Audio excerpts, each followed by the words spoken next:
এক গ্রামে হরি নামে এক গরিব চাষি ছিল।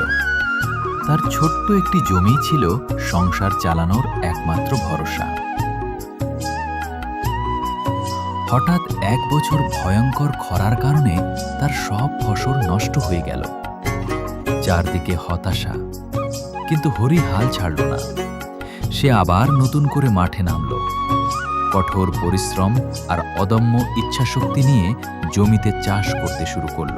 কয়েকদিন পর আকাশে কালো মেঘ জমল। শুরু হলো বৃষ্টি। ধীরে ধীরে শুকিয়ে যাওয়া মাঠ সবুজ ধানে ভরে উঠল। অবশেষে ভালো ফলন হলো। হরির সংসারে আবার সুখ আর হাসি ফিরে এলো।